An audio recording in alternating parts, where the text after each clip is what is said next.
નમસ્કાર વિદ્યાર્થી મિત્રો, શ્રી સહજાનંદ વિદ્યાલય ઓનલાઈન ક્લાસમાં તમારું સ્વાગત છે.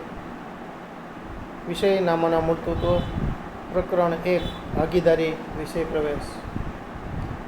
આજના આપણા વિડીયો લેક્ચરમાં 10 નંબરનો ટોપિક એટલે કે નફા નુકસાન ખાતા અને નફા નુકસાન ફાળવણી ખાતા વચ્ચેનો તફાવત. આપણે સૌ જાણીએ છીએ 4 ગુણ ભાર ધરાવતું આ પ્રકરણ છે, જેમાં 1 માર્કનો વિકલ્પ અને 3 ગુણનો દાખલો અથવા તો થિયરીનો પ્રશ્ન પૂછાઈ શકતો હોય છે. ત્યારે નફા નુકસાન અને નફા નુકસાન ફાળવણી ખાતા વચ્ચેનો તફાવત જે આપણને આપેલો છે તેની આપણે ચર્ચા કરીએ. ગઈકાલે આપણે મૂડી ખાતાઓ, જેમાં ચાલુ ખાતાની પણ વાત હતી, નફા નુકસાન ફાળવણી ખાતું, ઉપાડ ખાતા, આ દરેકની વિશેષ આપણે ચર્ચા કરી.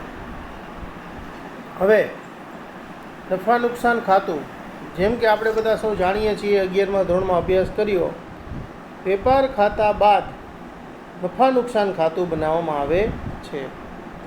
અને નફા નુકસાન ફાળવણી ખાતું ક્યારે બનાવવામાં આવે છે?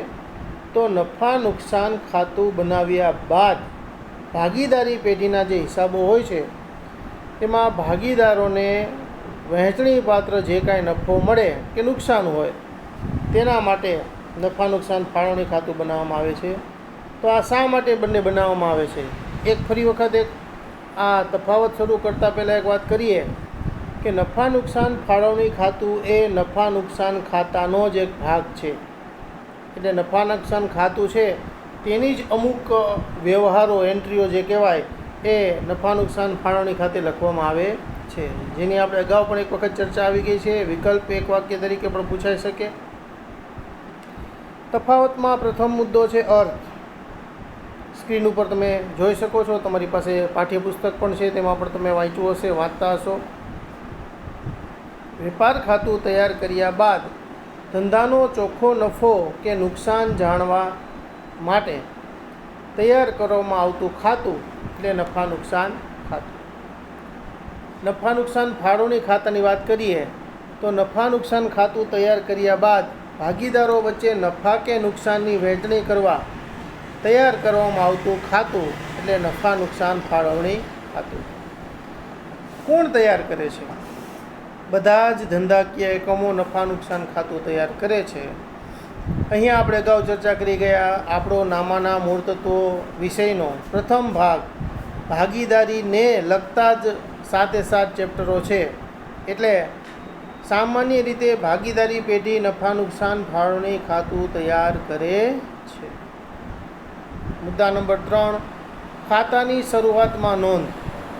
નફા નુકસાન ખાતાની શરૂઆતમાં વેપાર ખાતેથી આવતો કાચો નફો યા તો કાચી ખોટ દર્શાવાય છે.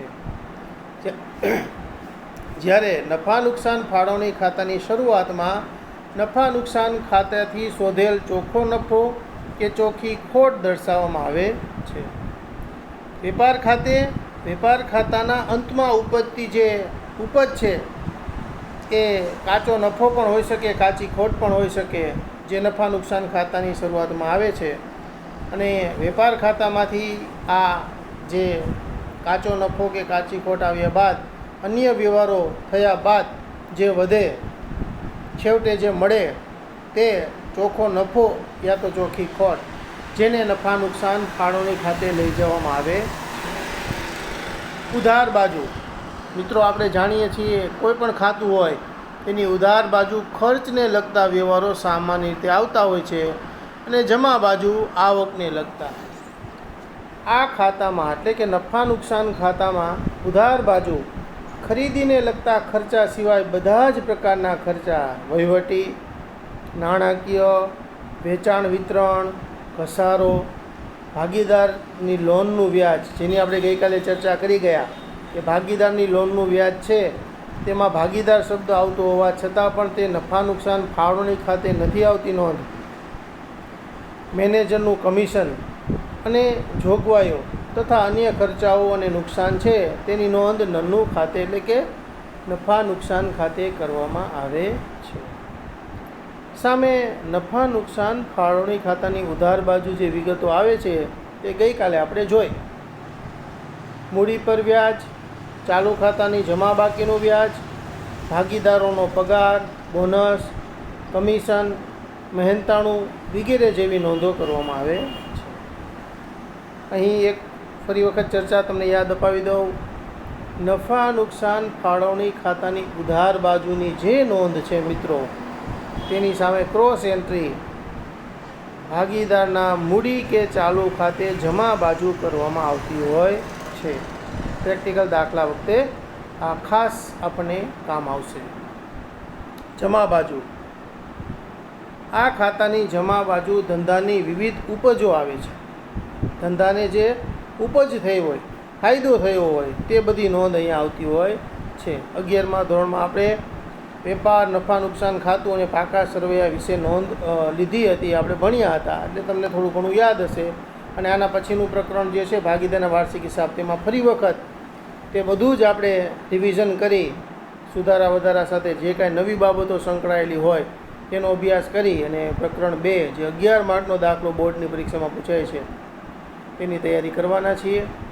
તે સંપૂર્ણ ફોર્મેટ છે એ બધાએ કહેવાય લખી અને યાદ રાખવાના રહેશે, જેથી આપણને દાખલા ગણવામાં અને એન્ટ્રીઓ ઝડપથી કરવામાં આસાની રહે. કારણ કે 11 માર્કનો દાખલો જે પૂછાય છે તેમાં ઘણી વખત બધી જ એન્ટ્રીઓને ન્યાય આપવામાં અને ખાતાઓ બંધ કરી છેવટે પાકું સરવૈયું બંધ કરવામાં ઘણો સમય બગડતો હોય છે.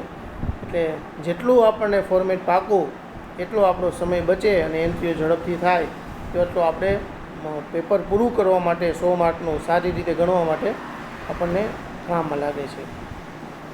હવે નન્નું ખાતાની જમા બાજુ આપણે જોયું કે વિવિધ ઉપજો જે છે એ નોંધાતી હોય છે. બહુ ઓછી એન્ટ્રીઓ આવતી હોય છે, મર્યાદિત. પણ નન્નું ફાળવણી ખાતામાં આપણે અગાઉ ભણી ગયા મૂડી કે ચાલુ ખાતાની ઉધાર બાજુ આવતી નોંધ એ નન્નું ફાળવણીની જમા બાજુ આવે છે.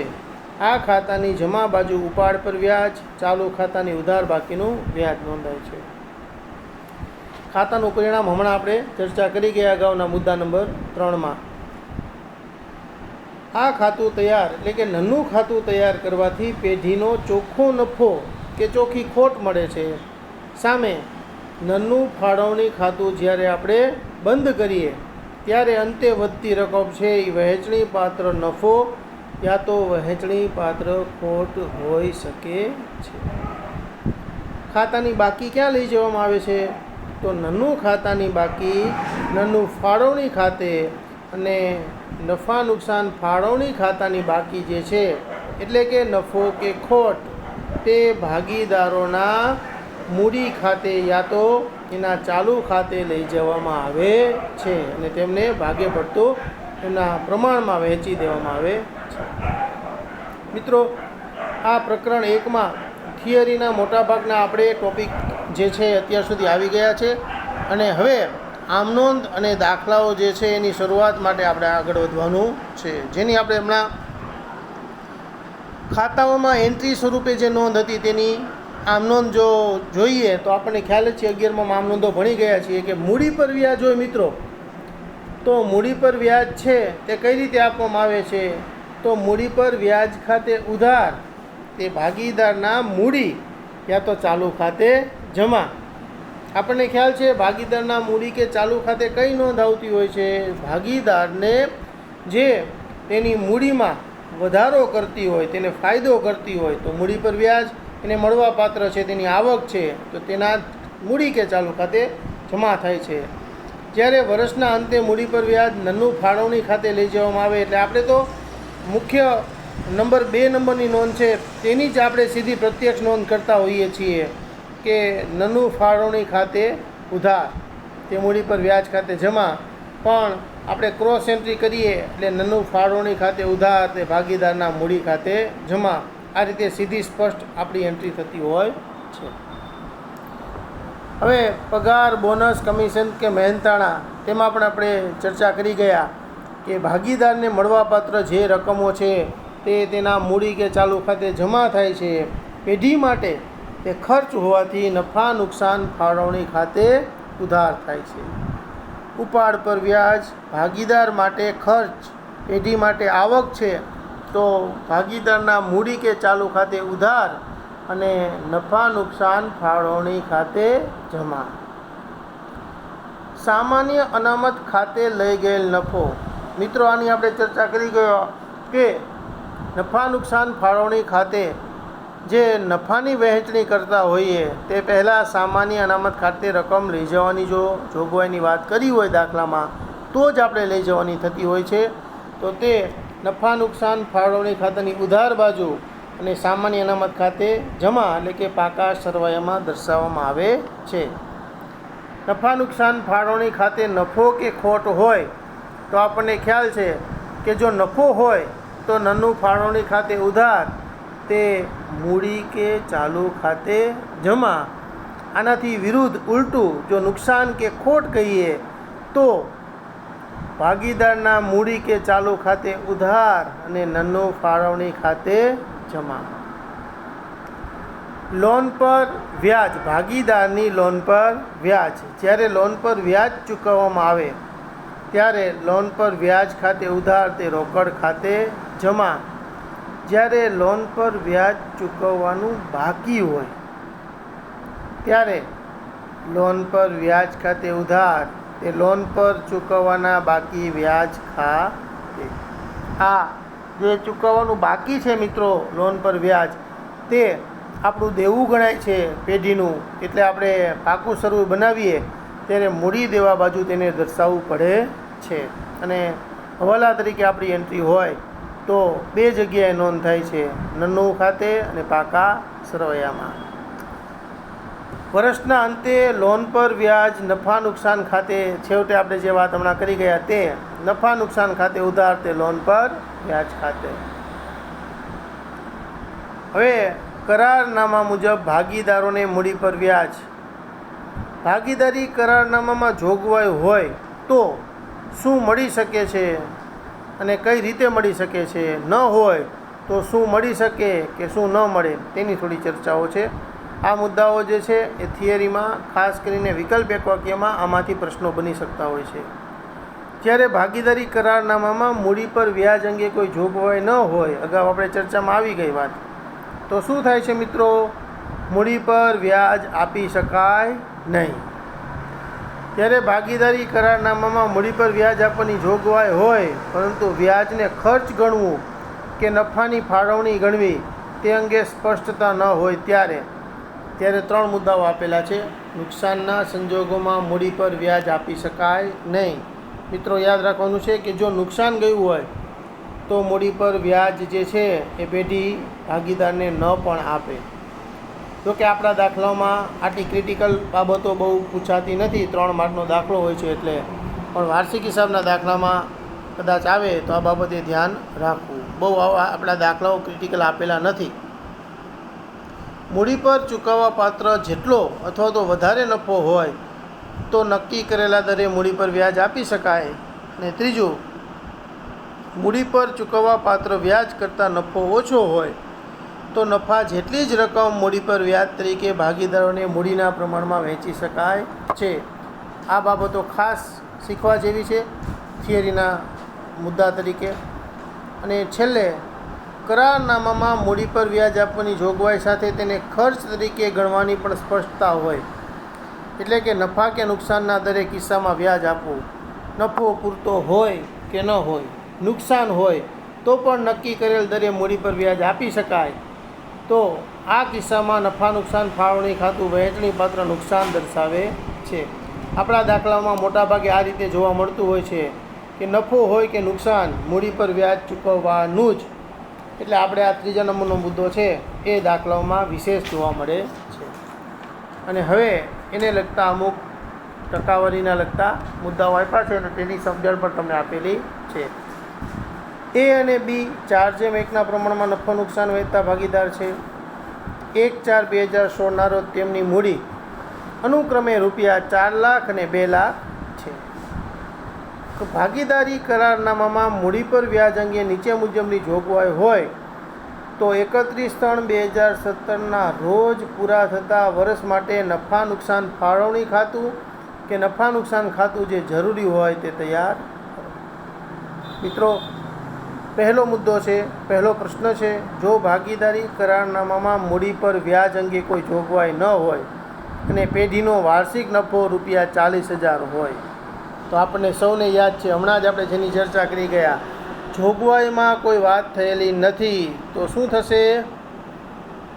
મૂડી પર વ્યાજ અંગે કોઈ જોગવાઈ ન હોય તો શું થાય? તેને કાંઈ પણ રકમ મળવાપાત્ર થતી નથી.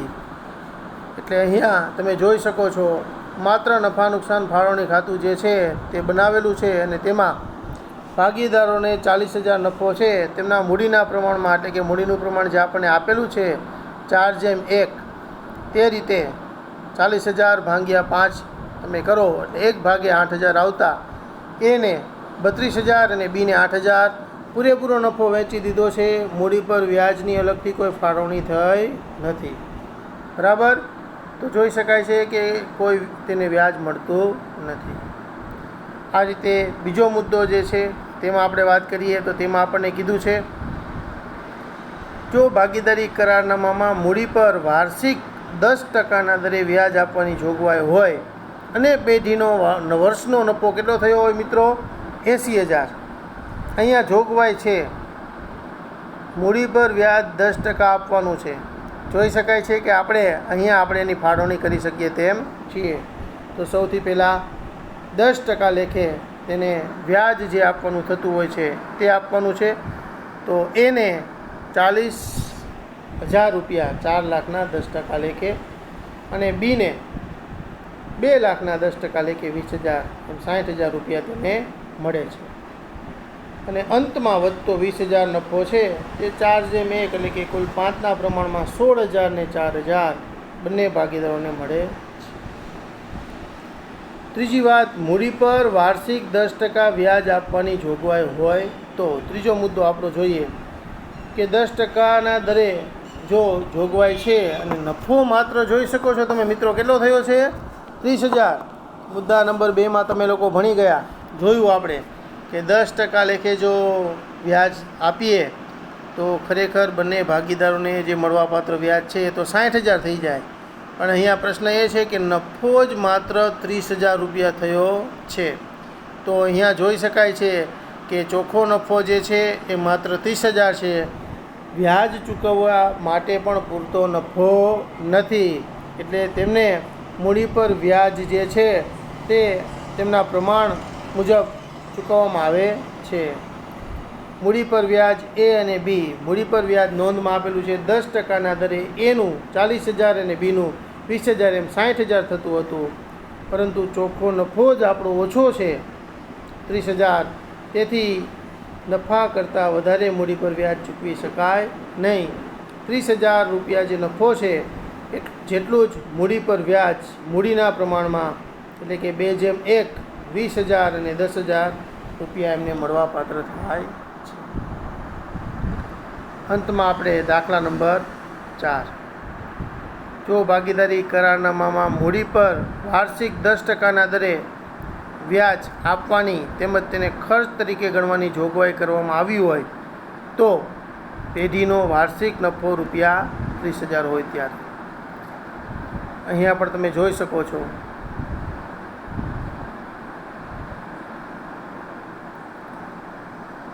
મૂડી પર 10% વ્યાજ આપવાની જોગવાઈ અને તેને ખર્ચ તરીકે ગણવામાં આવે એવી જોગવાઈ હોય ત્યારે સ્વાભાવિક છે કે નફો આવ્યો છે ₹30,000, પણ જોગવાઈ છે ને ખર્ચ તરીકે ગણવાની, તો 10% લેખે પૂરેપૂરું વ્યાજ ગણીએ તો જોવાય છે કે ઉધાર બાજુ મૂડી પર વ્યાજ એ અને બીને 40,000 અને 20,000 એમ કુલ 60,000 મળવાપાત્ર છે. અને સામે જ્યારે ખાતું બંધ કરીએ ત્યારે તફાવત 30,000 રૂપિયા આવે છે જે ઉધાર બાકી હતી, એટલે કે ઉધાર બાજુનો સરવાળો વધે છે. જે જમા બાજુ મૂકતા આપણે જોઈ શકાય છે 30,000 રૂપિયાનો જે ગેપ આવે છે તે છેવટે તો પેઢીના ભાગીદારોએ જ ખોટ તરીકે વહેંચવો પડે છે. મૂડી પર વ્યાજ તેમનો ફાયદો છે.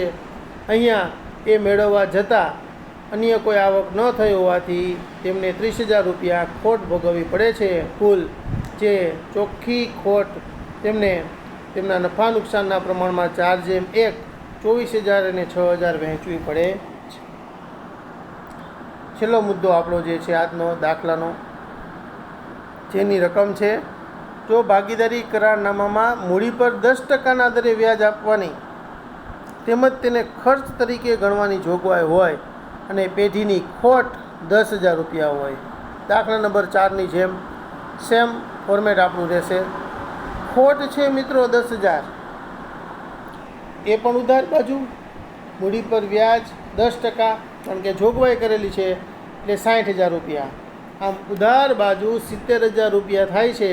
જમા બાજુ કોઈ પણ પ્રકારની એન્ટ્રી ન આવતી હોવાથી તે 70,000 રૂપિયા સંપૂર્ણ વહેંચણીપાત્ર ખોટ ગણાય છે અને તે ભાગીદારો તેમના નફા નુકસાનના પ્રમાણમાં વહેંચતા દેખાય છે.